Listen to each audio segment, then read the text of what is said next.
creature stands on long stilt-like legs, antennae hanging from its head like a woman's hair, white and curled at the tips. It is no more than 5 steps away from you. Reed-like tufts stick out of its joints. As the insect moves its forearms, it produces a faint hiss, like a reel-to-reel machine spinning after the tape breaks. The hiss is different from the strings you heard before. It says something else.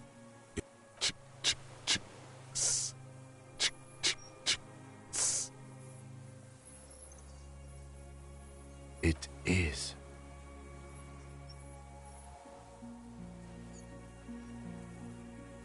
You glance over your shoulder. The lieutenant holds a piece of milled aluminium. He begins to pull it open, extremely carefully. Looks like a camera, yes. We need a photo. No one will believe us. From the corner of your eye, you see a sudden cascade of motion ripple through the phasmid's limbs. A series of ultrasonic clicks fill. I am not palatable. Do not eat me. I am afraid.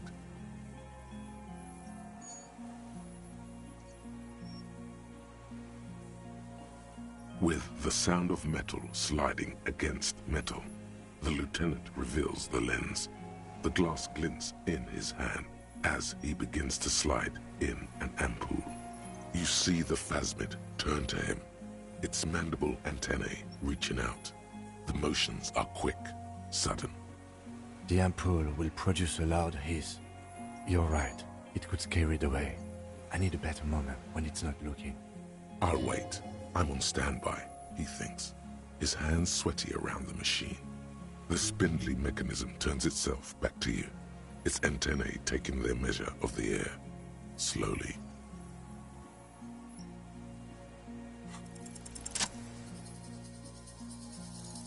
Slowly, with your breath held, you take 2 small steps toward the phasmid. The creature lets out a series of ultrasonic clicks that swarm around your head like swallows, like laughter, a sort of happiness. Sweat drips from your brow, soaking your chest. You reek of it, your chemicals. The tracheal system on the creature's abdomen expands in front of you to take in and expel air. It's smelling you. Hissing and clicking, it extends its mandible-like antennae to greet you. You're right below it now, looking up at the colossal chitin of its white limbs. The head of the creature is crowned by reeds, and its eyes are like small droplets of water. Stops its stridulation, seeming to observe you. Below its crown of reeds, little pinprick eyes detect motion, glittering. The world stands still around you. Suddenly, there is silence. No, stop. Be afraid.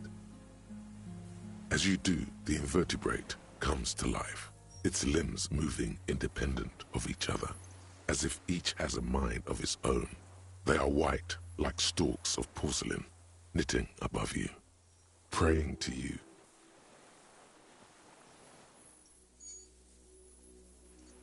Unwittingly, the insect continues its stridulations.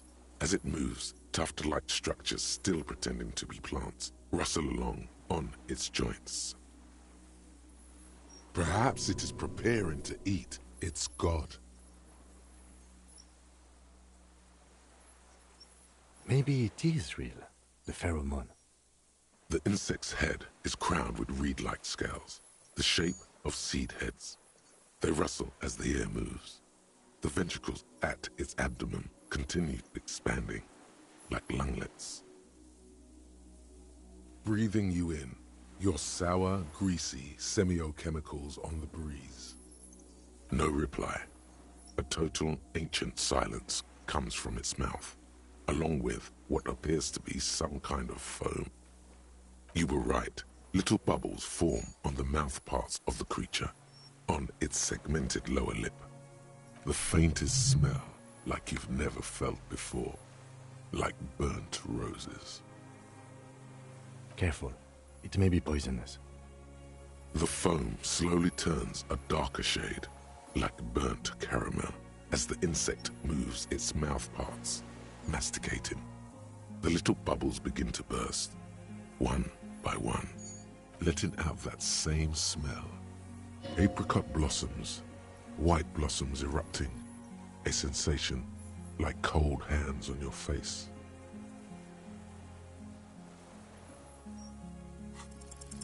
I exist.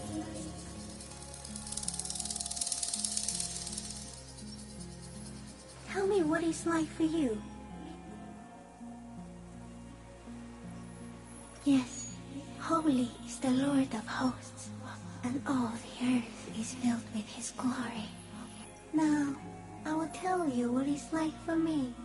For me, it is a series of half-lit images, a kind of darkness, being intruded upon, shapes of plants and animals, and internal sensations, a swarm of sounds, tiny vibrations on the inside of my forearms, all speak of complexities totally beyond my understanding.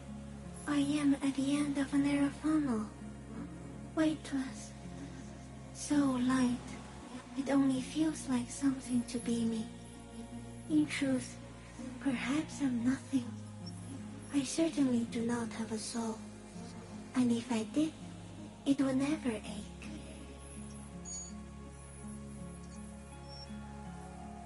Are you sure? Sometimes, when molting, I regrow a lost limb. One time something went wrong, and a small leg replaced a missing antenna. No, the leg tried to move around independently, making it hard to walk. Yes, thankfully someone ate it. The next time I molded, I grew an antenna again. So am I. I was born to detect sucrose rewards and semiochemicals. What were you born to detect? Yes, no one detected me for such a long time. For thousands of years, I dithered, out of sight. No one believed I exist. Almost no one. Until you came, detective. Dripping of blood that smells like strawberries. Across the calm sea. The first in 1,000 years. No, you are awake. I am real. Light is forming me. This is real. Not even the birds know that. Not even the water lily.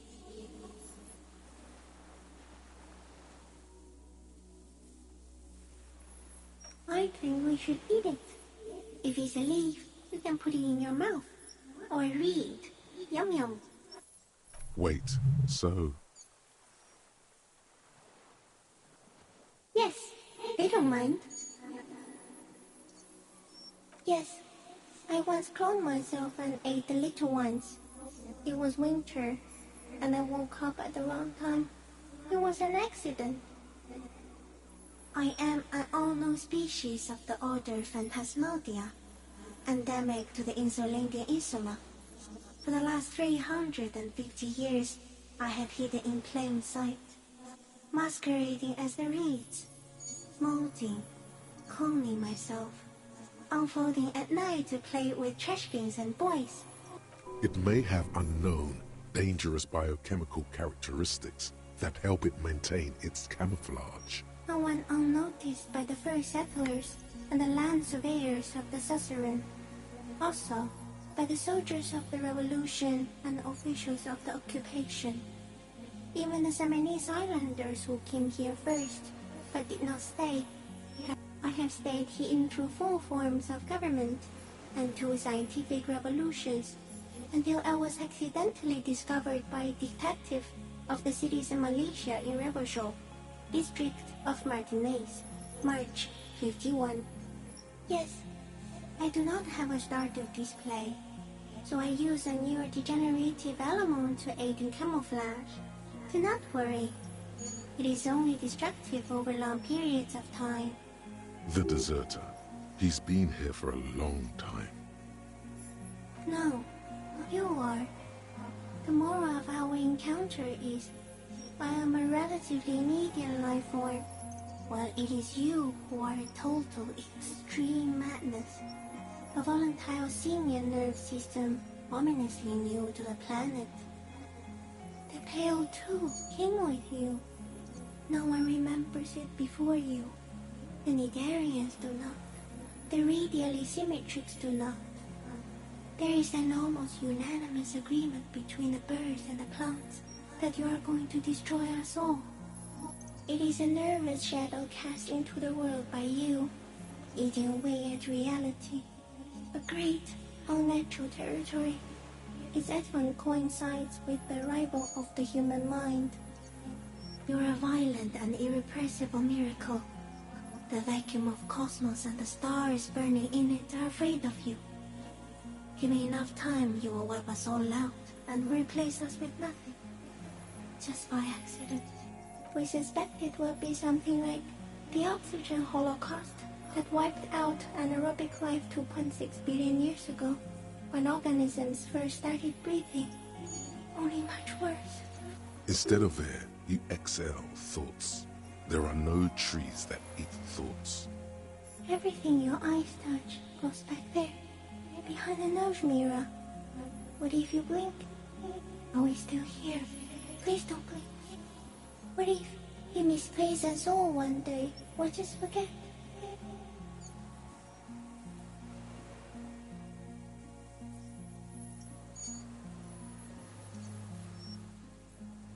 Please be. Or one day, one of you will close your eyes and sigh, and open them to see that none of this ever existed. It doesn't look like that, no. You're just staring at it. Okay. Is it somehow related to the case?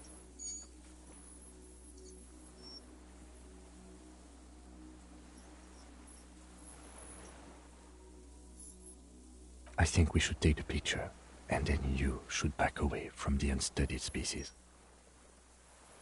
No, there is one more.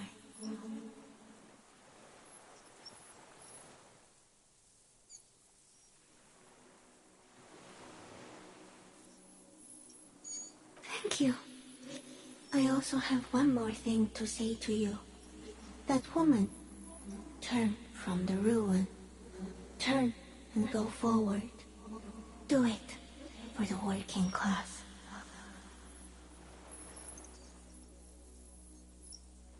She was middle class. It doesn't take a 3-meter stick insect to tell you that. Okay.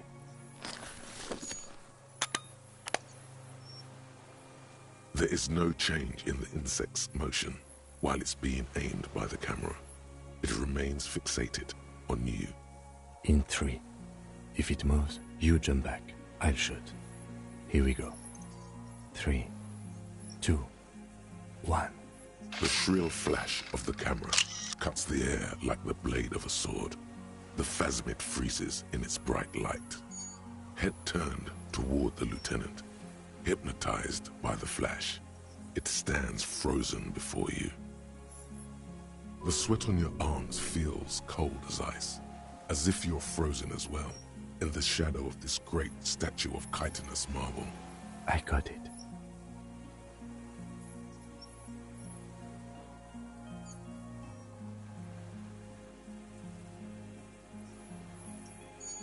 The antennae hang from a great height. With your hand shaking, you barely touch the tip of the left whisker. On contact, the chitin curls into a spiral, like the tip of a poison ivy. Its touch on your fingertip feels cold, ticklish. It is surprisingly delicate, the curly end of the whisker, like a young vine. It's even a bit wet. Be careful, detective. It's moving. You were right. It glistens with some kind of moisture. The creature in front of you stays frozen. The limb before you is incredibly light, like eggshell. It's much lighter than a reed. You feel a soft push could tip the creature over. Its hollow exoskeleton collapsing. Warning!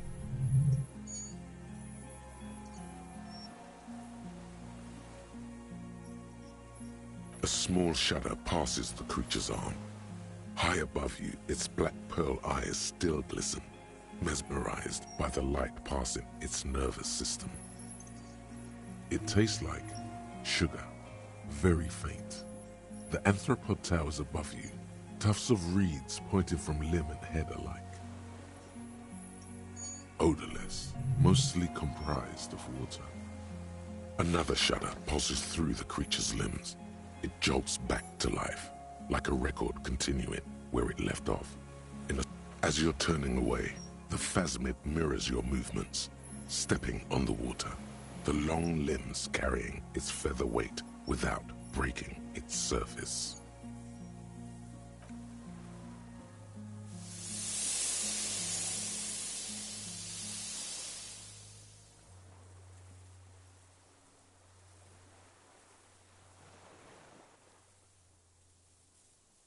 And just like that, it's gone, skating away across the sea's calm mirror like a skipping stone, leaving nothing but circles on the water. And something under it, in the place it stood, bobbing there, among the reeds, a collection of items. It's gone.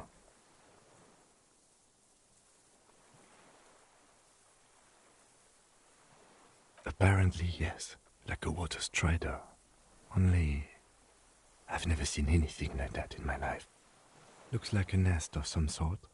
We should have a look. What now? In some kind of strange, semi-catatonic state. Our suspect is not looking so good.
What is it?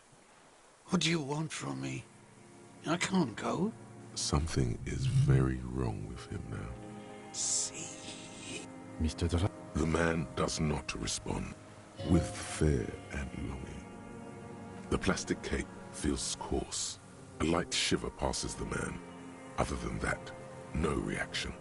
He's going into some kind of psychomotor immobility. The good news is, this solves our transportation problem. Doesn't it, Mr.? The trembling. Between this and the broken tire he's used for a boat, I think it's safe to leave him here, while we go and get help.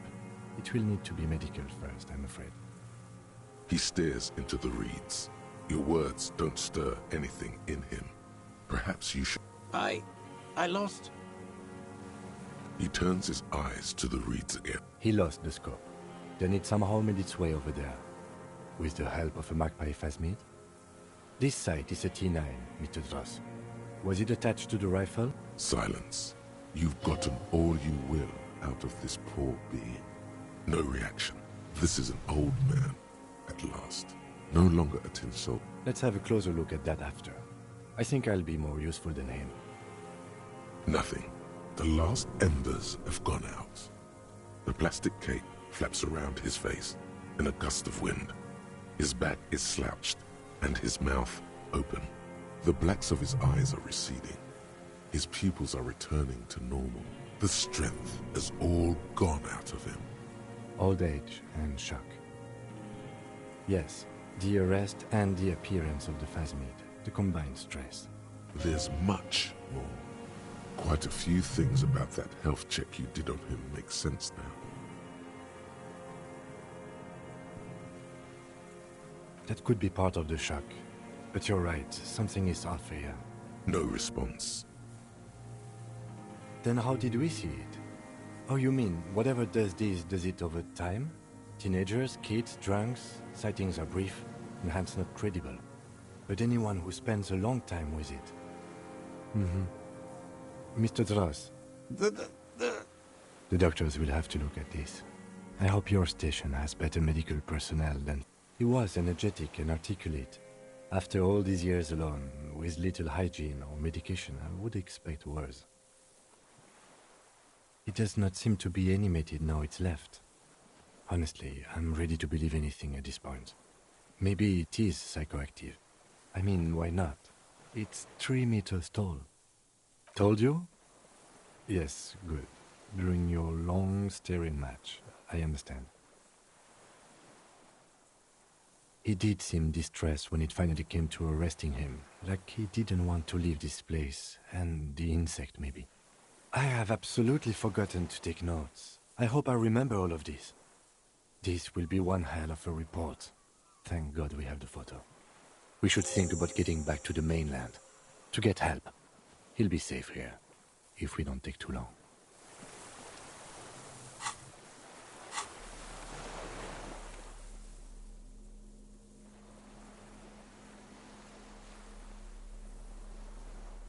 This passport, issued by the Sovereign Republic of Oranje, is issued to a black-haired woman. Classia's hidden documents. It's Clausia, with short black hair and glasses. She looks boyish. An old photo, before life came and did what it does. Maybe our man, Mr. Dross, took it from Classia's, or whatever her name was. Hiding place, or...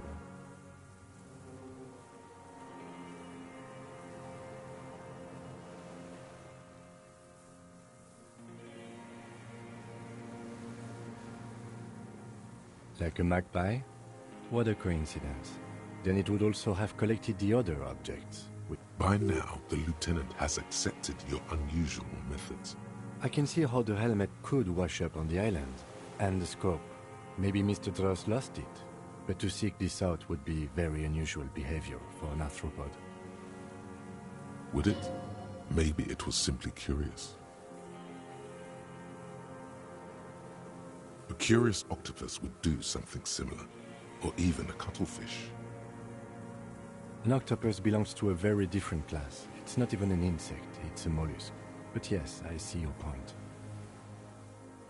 She said it would be for Anouk Meyer-Smith.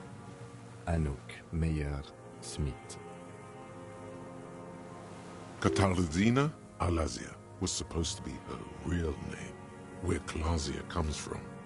I told you she kept lying to you. She's probably lying to someone else right now, in another city.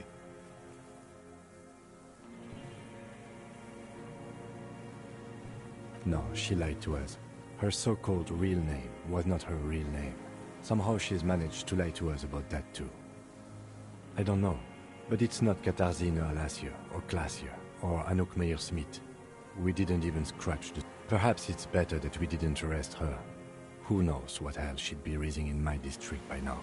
The winds are silent. The streets are empty of her. She is no longer in the city of Revachol.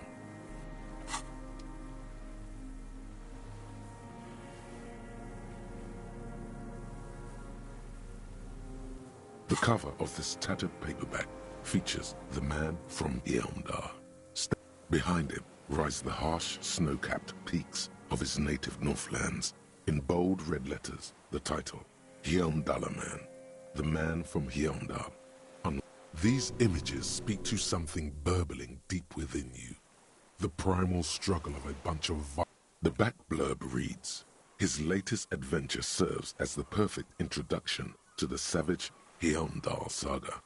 Meet man from Yeomdal, his faithful blood brother, Tyribald, the noble Lord Hrothgar, and some of their most fearsome foes yet, for the Northlands, for Yeomdal.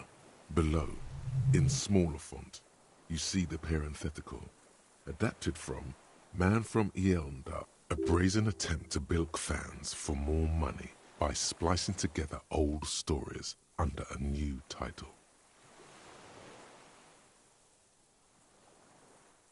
People find comfort in familiarity.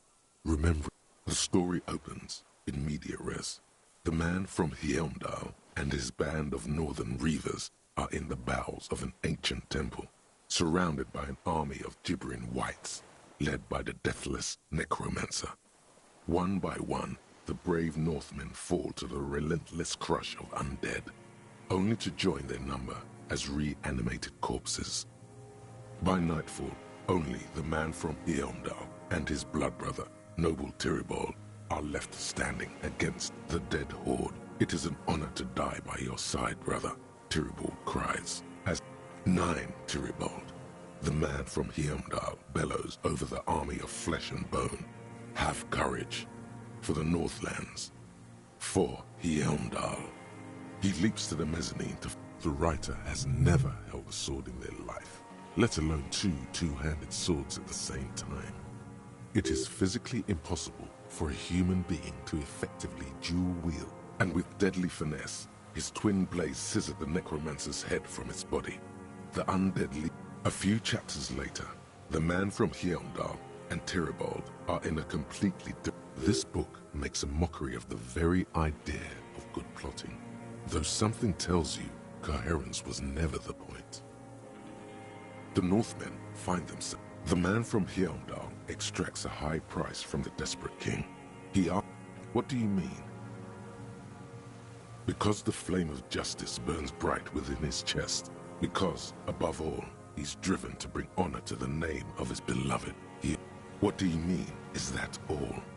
He is the man from Yeomdal, forged in the fury of battle. Death was his sire, and blood his dam. He had but fought. He doesn't even have a real name. What is inside this man? Or is muscle and bone, or... He is the wildest man alive. The only mortal strong enough to wield the twin Zweihanders. What are you, a book critic?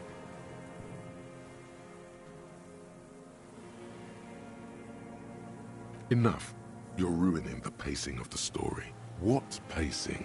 You skip past a section detailing an elaborate banquet with many toasts, as well as the long and perilous journey from Hrothgar's keep to the ancient forest of Yesdar, where, in the center of the great hall, stands a blood altar on which a pair of Nectera are disemboweling a shrieking peasant, an unholy rite that empowers the Nectera forbidden magic.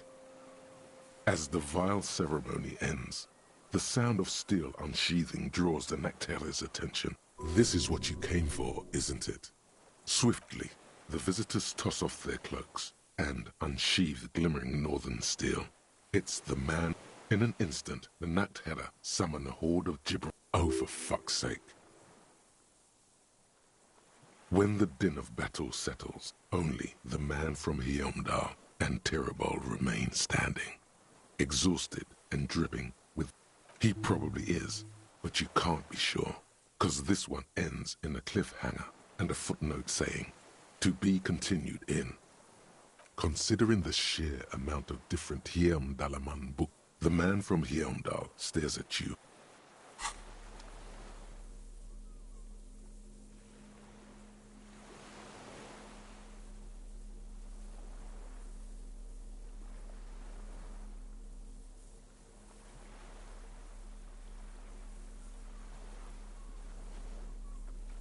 The pearlescent paper, adamant, feisty little thing. Devious use of sweet.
The old man stares at...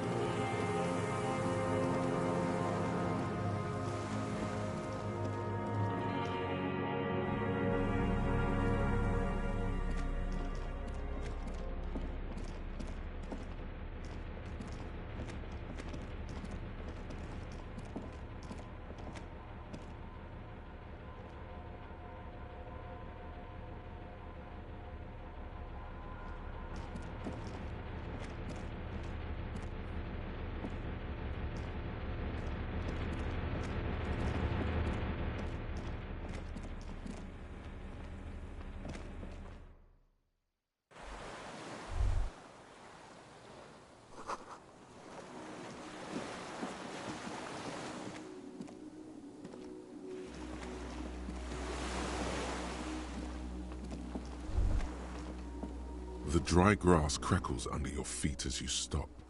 Far away, birds' wings touch the still surface of the sea. The flock of quail departs, now more than 100 meters away, on the islet. There is almost no wind, just snow quietly falling on the reeds. Bulrushes swaying on the waterline, long dried leaves chafing against each other, like a silent orchestra tuning at the beginning of some major work, of great importance to the few who attend. A silent hiss, sea air moving through the needles of a pine tree. The faraway roar of the city, distant like today's dream. Before it, the sound of sand. Snow falls on the water, a low hum. The air slowly moves through a concrete box, through its ancient slits and cracks, resonating, hollow. Air flows out of a pillbox window.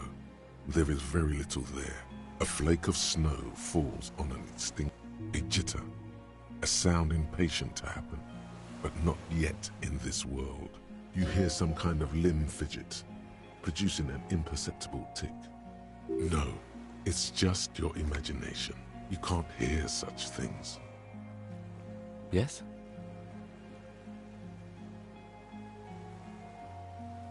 I have. Is that why we're stopping? The lieutenant nods in silence.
There's a rain.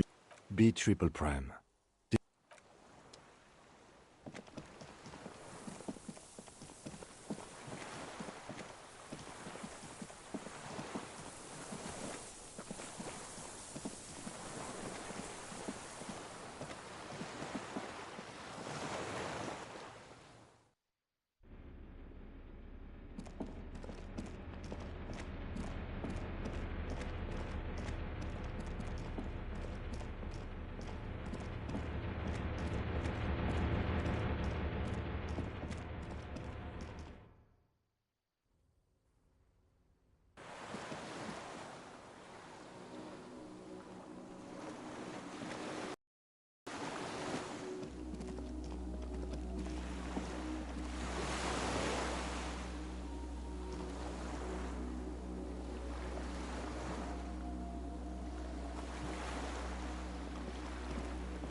The skiff is swaying on the waves.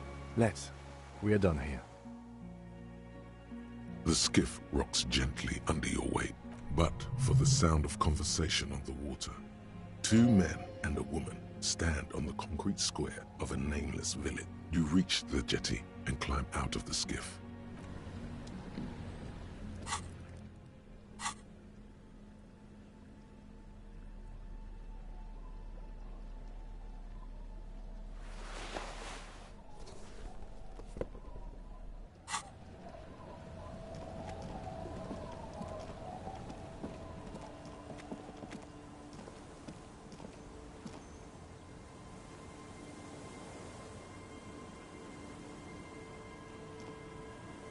Look what the tide brought in. Harry, you're bleeding all over the place. You're half dead. Whatever this is, it is completely unimportant compared to what you've just seen. Hello, I'm Trent Heilerstam. I believe we've met on several occasions. I'm your goddamn partner, Jean-Vic Quemar, and this is your special task force. Or what's left of it. Special Consultant Trent Heilerstam, Battle Officer Judith Minot. Hi. We've come to scrape what's left of you after pit. Lieutenant Kim Kitsuragi, Prison 57. We've just come from the island, where our investigation led us. The scene is making even him feel as though he has to justify your actions. We might need your help with something later. As if he recalled that he's in fact a decorated police lieutenant. But this is clearly a departmental matter, so I'm going to leave you to discuss it among yourselves. It's good to meet you, Lieutenant Kitsuragi. Letting the lieutenant know he shouldn't feel embarrassed over the shitstorm that's about to befall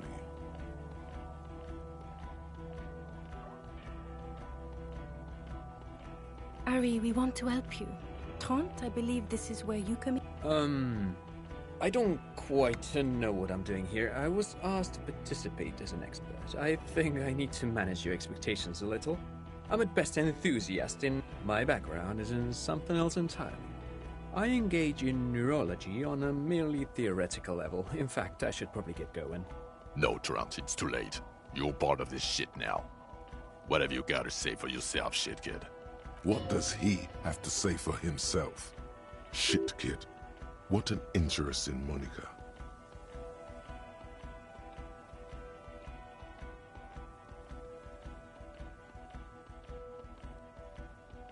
Guilty as charged. I heard you'd lost your mind and your memory. I wanted to see if it was true. And it was. Good work, Harry. You're insane now. There's one less person for me and everyone else to rely on. He was too sarcastic for you to realize who he was.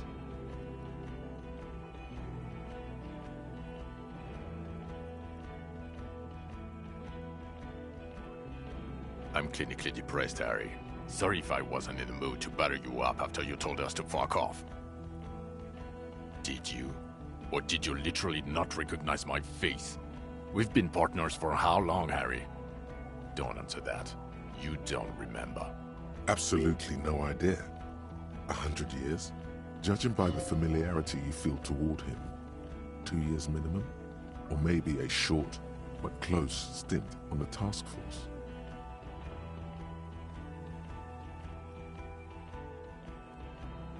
Yeah, Major Crimes Unit, under Lieutenant Dubois and Vicomar. Ring any bells? Refresh your memory? It's a goddamn Major Crimes Unit.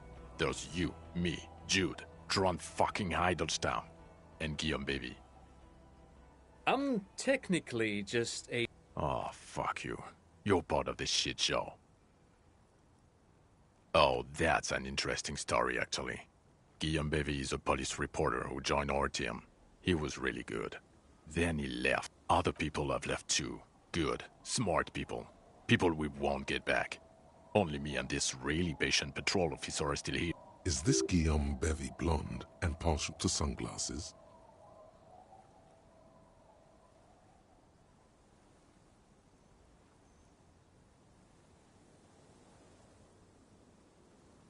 See?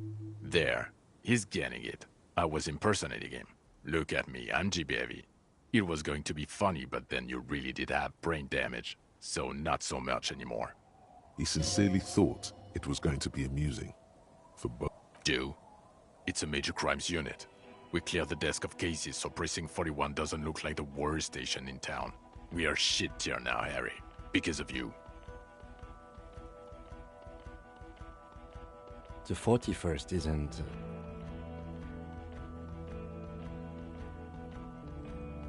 The cafeteria manager you fucked over told us where you went.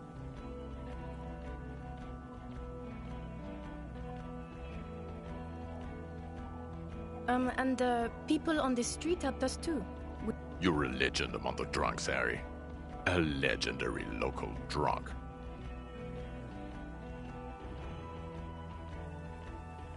God damn it, Harry. You told us to fuck off.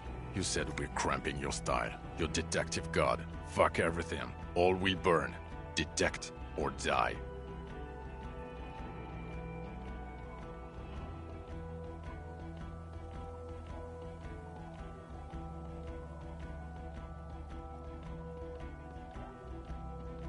Yes, you're sorry. You're the sorriest cop who ever lived. Nothing has changed, Harry. I've heard this repentance shit a million times over. You. Shit kid, that's you. Maybe you've deserved it.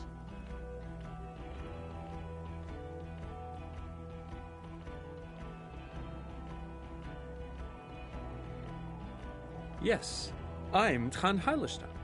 I never said I wasn't Tran Heilerstein. Mikhail? Mikhail's my son. No, I was just interested in the Feld building and the Martinez beachhead. And Mikhail wanted to see Martinez. It was a coincidence. Him being there with his son, it was not a coincidence. It's difficult to see, but he was worried about you. And also... What indeed? I was asked to share my take on some of the more obscure theories developed in Königstein in the... He's here to see if you're insane. He is smart. Let's move on. Duped? Hey, here's a brilliant idea.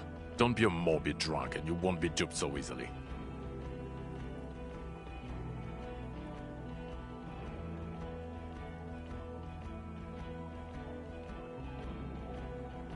No. Everyone's just a brilliant master of disguises. The bells aren't ringing because you have brain damage. Trant, this is where you come in. Well, he doesn't have visible tremors, he talks without slurring, he can drive a boat, he's standing, reasoning. All good signs, but... Meaning, you forgot both who you are and the definitions of money, Isola, hell, and so on. As displayed in the station call, our interactions with him, and I don't want to be a snitch, but also mine with him before when Harry did not seem to know who I was. It's interesting? Yes, interesting. I have my theories, but I would like to hear Harry's thoughts first. Harry, What do you think happened to you? Neurologically, psychologically, and why not socioeconomically?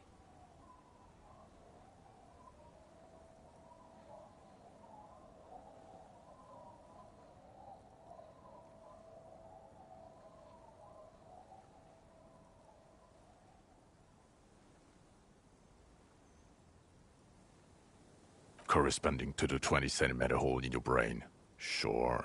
This theory has great symmetry. Precisely, Satellite Officer Vicmere. It's Martinez.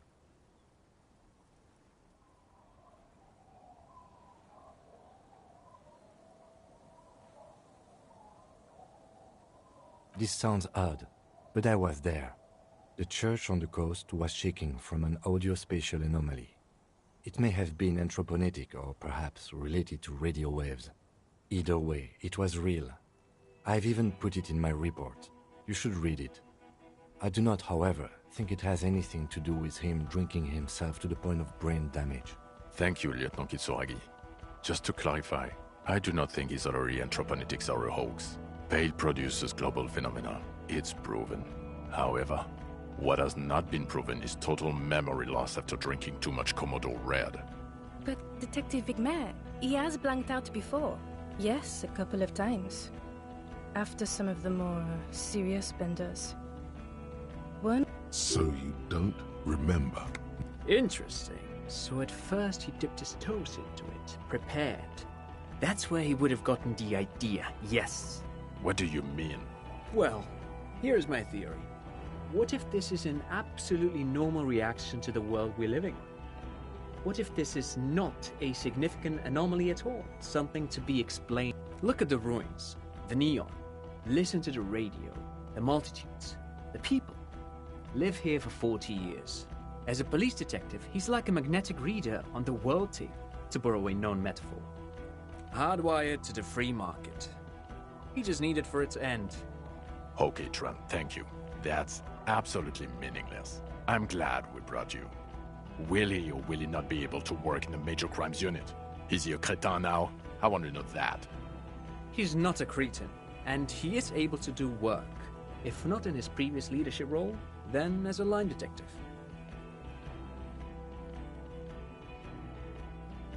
For now, I misphrased my question. It should have been, is he able to put his clothes on and use the body? Or do we need to get him on a disability pension? Now nothing. Now we're just going to stand here. No, now we discuss that. What the fuck did you do to a motor carriage? Why is it there, Harry?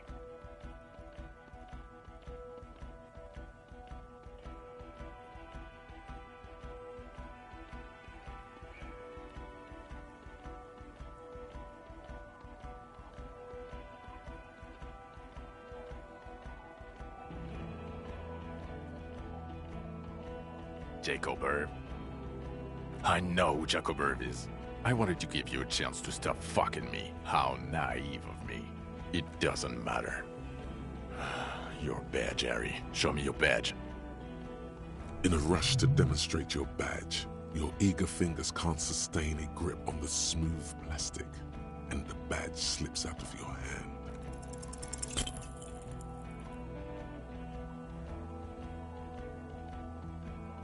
You juggle the badge for a second.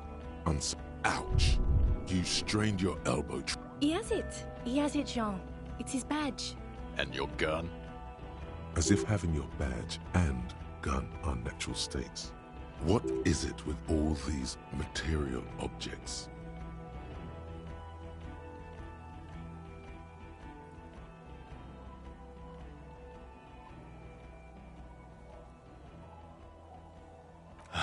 He has it. And he didn't drop it. You're drunk like a bum, Harry. Put that thing away before you kill someone.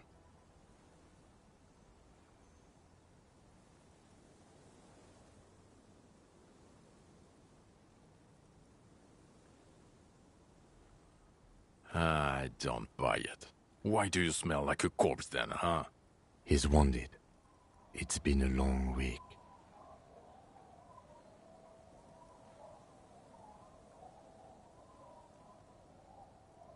A bit of a wig? You're drunk, and you let a suspect escape, a certain Clasier, because... We've read the report, Sari. Lieutenant Kitsuhagi's. We know.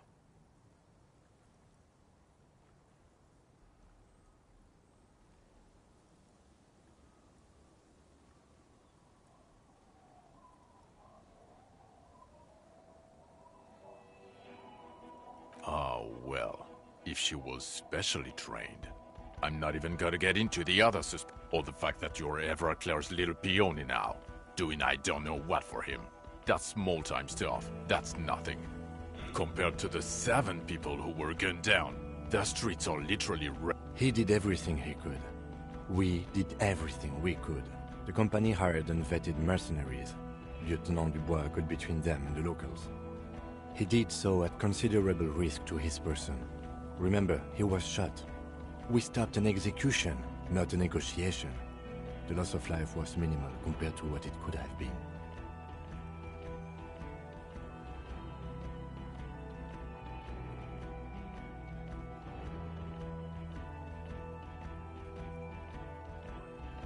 Detective, it's better if I do that. It's so much better if he does this. Thank you for the input, Lieutenant Kitsuragi. I didn't mean to suggest you didn't handle the situation. You've spent the week with him, on this case. On the case? On Lieutenant Geoffrey Dubois. Well, the drinking, the gun losing, also losing the badge. That's all true. Although he has not been drinking on the job this week. See?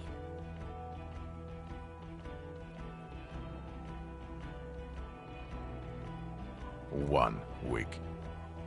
Then there's the self-flagellation issue. He likes to apologize, profusely, making it sound like he's guilty of at least first-degree murder. It's worrying, especially considering his political views. Detective Dubois is, as you may know, a Mazovian socio-economist. He wants to liquidate the ruling class, which, again, for a police officer. You should yell something.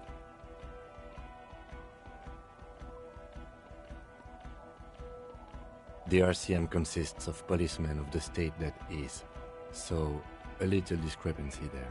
Others still, he is also an ultra-liberal hustler who is always on the grind. How he reconciles these 2 points of view, I do not know. But he is vocal about both of them. And then there's the motor carriage in the sea, and the drugs, of course. Amphetamine, mostly. But despite all this, he is a great detective. One of the best I've seen. He can talk human beings into telling him everything. And he doesn't stop. In all the time I've spent with him, he has not once stopped pursuing leads, however far-fetched and tangential. He is tireless, madly driven. Well, except that one time when he stopped to sing karaoke, which by the way was a valiant effort. He really sang his heart out. Yeah, it was what it was. Other than that one time, he has tirelessly worked on the case, and he solved it. We have a confession, a murder weapon, and the perpetrator, locked on the island right now, awaiting transportation. He apprehended a revolutionary brigade who stayed hidden for 50 years, ever since the revolution, who's probably committed other murders over those years. A new species? A colossal stick insect. It was on the island, camouflaged as the reeds. It unfolded from the reeds. He takes out the photo of the phasmid and you hear gasps. As you can see, it's about 3 meters tall. In fact, we think it may be the largest land invertebrate ever discovered.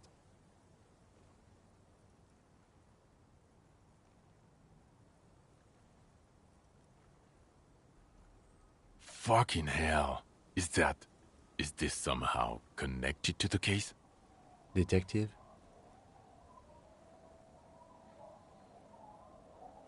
The old man was not aware of the phasmid's presence.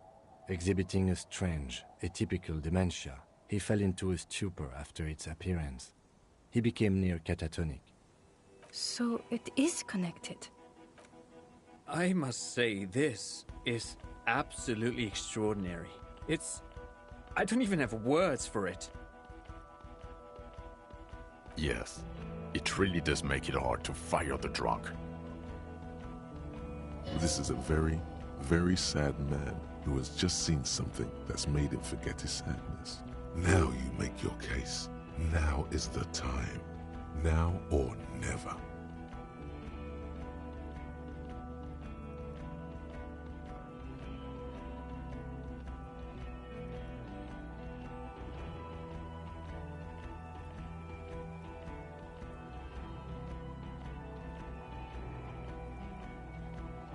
This is a conversation for when we are no longer out in the open. In Martinez, where Everard and Edgar Clare have ears everywhere. And eyes, too. Your return from the island must not have gone unnoticed. Understood, of course. But a case against Everard would be big. I would prefer not to partake in anything union-related. This has to be good stuff for him to backpedal out of it at first mention. Lilianovich. A revolutionary matronym. The custom started in Grad, where they have patronyms. Krasovich, Lasovich, etc.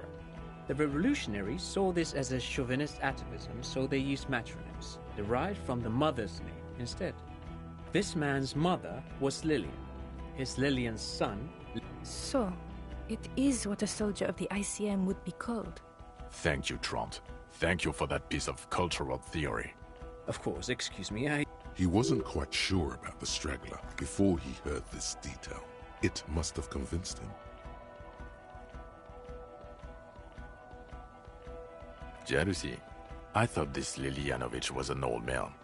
A strange psychosexual fixation, aggravated possibly by proximity to the phasmid and its chemicals. He himself gave a political reason, said he had killed an enemy combatant. Also, we have a sniper's nest with full view of the room in which the mercenary died, right on the island, and 2 officers on the scene that Mr. Dross confessed to. It's a clean win. Oh, it's way more than that.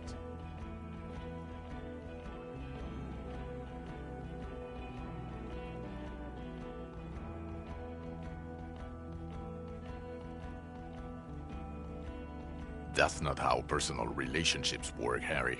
You found a straggler, the first since the 30s, kudos. It doesn't hide the smell of booze on the wind either.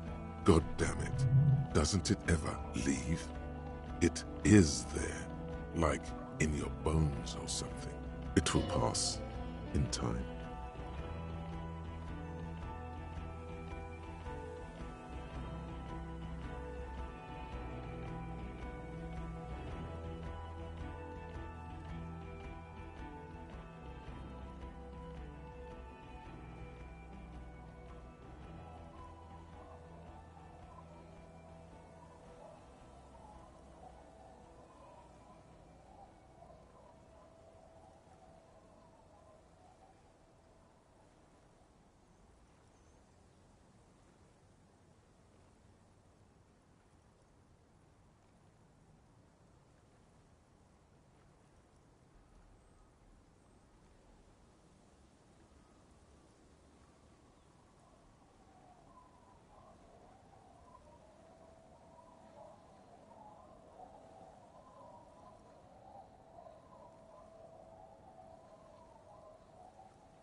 Yes. Fallen through a gap in a boardwalk.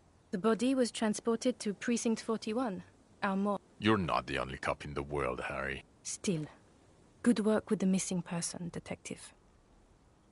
It's still a point for you. No denying it.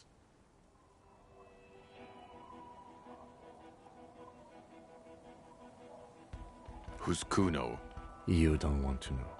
You're right, Lieutenant. I don't. You snorted the drugs, I know you did. It's alright. I'm in. At this point, anything is but the drink. What was that? It sounded like you set up a nightclub in the church.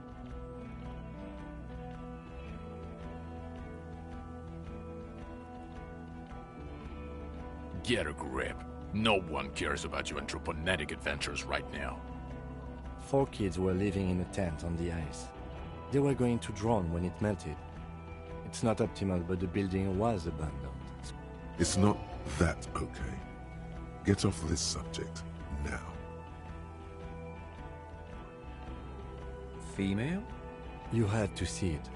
It had the subdued colors of a female. And Incredible. not as far as I could see. There were other things there, though. Actually, you know, this would indicate it was a male. This is far from anything in my field, but I think such nests are called... Bowers are built by males of the species who can't afford colorful mating displays physically. This one was. Must be robust if it can move a helmet with its limbs. It could maybe roll it, like a dung beetle. As in cloning itself? What makes you think so? Well, then it wouldn't matter if it's a male or female. The bower would just be rudimentary behavior.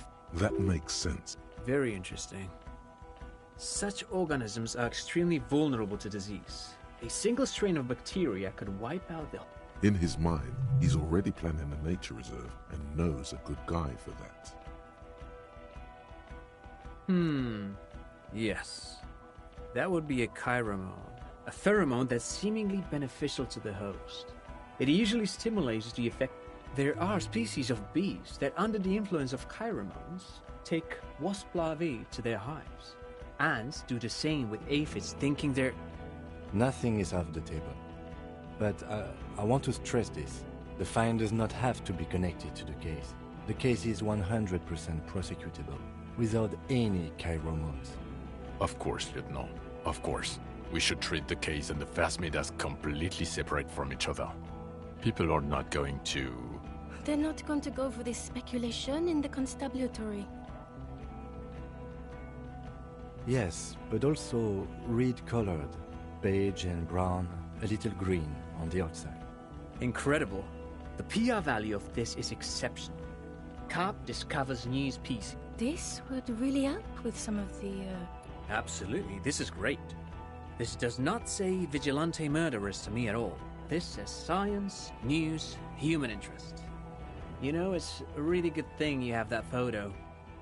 Without it, You're doing good here. Perhaps only for a moment. Quit while you're ahead? Or no?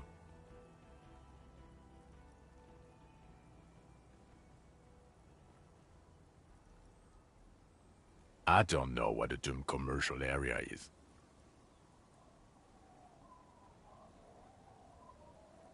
No, it didn't.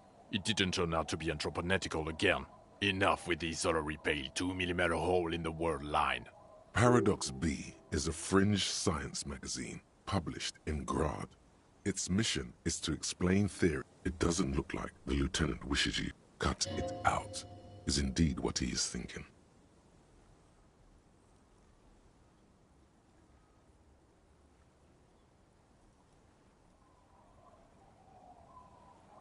I don't want to, but you discovered a new species and solved the murder. So I have to. anything that ends the trial is okay with me. Agreed. The public relations potential of this is too valuable to let go. Okay. We have vehicles in the square, and the perpetrator needs to be... Now you will finally get to know who you are. The man looks westward, jingling his car keys in his pocket.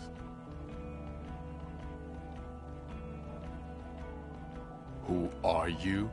You're a gym teacher, Harry. Well, obviously you're not a gym teacher anymore, but... Before you were a cop, you were a gym teacher in Coran. It's getting really cold outside. Should we maybe... Harry, it explains everything. The running around, the jumping, the bicep girth, your inexplicable facial hair.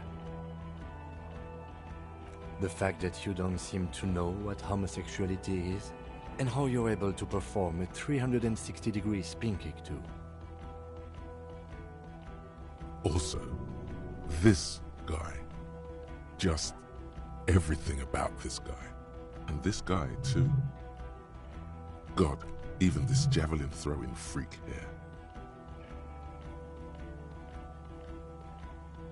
In your 20s or late 20s, you've really let yourself go since then. Yes, you taught gym in Coron. I believe that's the term. Taught gym at a high school. You were a high school gym teacher. The smell of sweat and glue. Kudo is just east of Jamrod. It was a short walk every morning. High school. Harry, your goings-on with Kuno, Andre, Acel, the whole thing on the ice. That's why you are so juvie. His smirk suggests barely contained laughter. The regular. You found some chick. She inspired you to fight the big fight. Be more than you are. All that. You, every morning, walking from Voyager Road to teach gym. She, leaving for the academy with her spring coat on. The air filled with the smell of smoke and raspberries. I knew it. I knew no normal human being can run like that.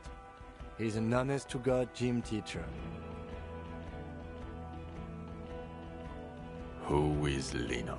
She lives at 1113 Tabernacle Road. Tabernacle? It's on the way over.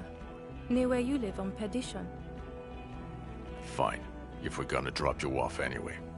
She and her husband were conducting the search for the Phasmid. They should know as soon as possible. It would do... She is going to be over the moon.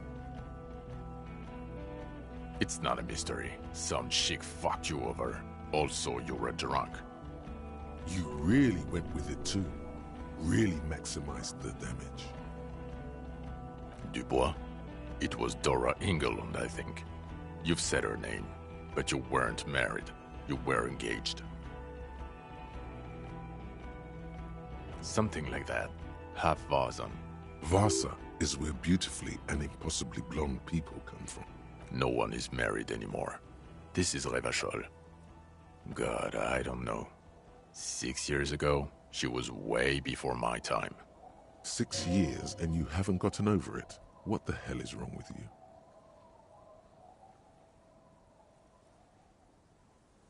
Yeah, or 7.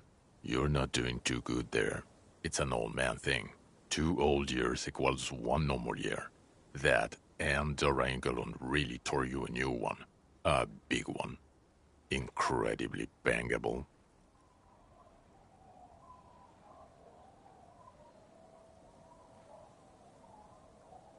She was incredibly fuckable. A beautiful bourgeois woman. Wayfish. Like a Welkin, basically. Snow Welkin. Heartbreak Welkin. Pain Welkin. I've only seen a picture, but it's obvious you formed a real spiritual connection with how pretty she was. Look, the sun is going down. I think she taught in the Académie des Arts, east of the river. Way east. Hard to say which came first, the middle-class chick or the drink. My point is, you need to see a psychiatrist about this shit. Not a psychologist. Several degrees harder. Is there something harder than a psychiatrist? A forensic psychiatrist? In other words, he's heard enough about this. Us? We're the bloody murder station, haven't you heard? That's not true. Jamrock is too big for one precinct. You're just understaffed. And everyone respects the 41st. You have Captain Price. Thank you, Lieutenant. You're being kind. It is an understaffed station and the district is too big, which is why we need to... Get back to it. We left Torsen and McLean to run the Sea Wing. It's not good. So he remembers that. Yes, there may have been a raid on some churches. Shooting up churches never is. I was out of town, to be clear. Our enemies were hiding in a church, to the best of our information. That's it. I'm not talking about this anymore. Yours. He means it. The RCM and its enemy. Your clearance will not go up while you're within earshot of the Union headquarters. Mac the Torso Torsen and Chester McLean. They're not fit to run a wing. Believe me. They are damn iconic though, Torsen and McLean. Yeah, not like us. 2 clinically depressed old men. Where's the contrast here? We are garbage. God. There are 4 wings, Harry. A, B, C, and D. We're in C. It's made of losers and... There's also a lot of outside help involved. Not only me. Other losers too. He's anything but a loser. Although he would like to be seen as one. It's cooler that way. Ptolemy Price? He's the son of the old Price. He's one of the most highly regarded. Somewhere under the curved roof of a former silk factory shaped like a ladybird with 2 chimneys, Police Captain Ptolemy Price sits behind a heavy wooden desk. Resident medic, they speak of change, the city, the tension on the streets. They speak of the events of April. Okay, it's not the bloody murder station. It's an old converted silk mill with green desk lamps and a coffee corner. Jamrock is the largest ghetto in Rivershaw. Faubourg, technically, but it's... The press will blow over. Jamrock is lucky to have you, and it's often considered to be the greatest of the districts. Thank you again, Lieutenant. Well, first I will go back to my station and write the most detailed report anyone has ever seen. It will have to be good. Detective, we just stopped a small-scale war. Something is happening to Revachol. I don't know what yet, but it's going to be a hard spring for the RCM. We need to get ready, infiltrate, investigate. Distant traffic. A scrap of newspaper drifts by, carried by the wind. Talk to Captain Price? I'd rather not ruffle the feathers of Work with Price? I'm flattered, but I don't know if I... Would fit in, and crazy enough, can take the stress. He doesn't know how to finish the sentence. This truly came as a surprise to him. Not a bad one, but he's at a loss. Flattered? You're Lieutenant Kitsuragi. We would be flattered if you even considered. I would have to tie things up in GRIH first. But, I mean, whatever is coming, Jamrock will be more central to it than the harbor. And we also have a huge caseload, Lieutenant. Piles that we... I do like the sound of that. He's really considering it. Good. Fuck it, let's go. Trump brought his motor carriage. It's a 20-minute... Under the evening sky, the great district turns on its lights. A chessboard of wooden houses, 80,000 living souls inside. You close your eyes and hear the dogs bark. A lone woman sits by a factory window, dreaming of meteorite strikes. On Rue de Saint-Jérôme, a square bullet slides into a... Torsen? Yes. McLean? Yes. Heidelstam? No. Vicmere? Yes. Really? Nix Gottlieb looks up from the list. I hear he's unstable. You say that like it's a bad thing.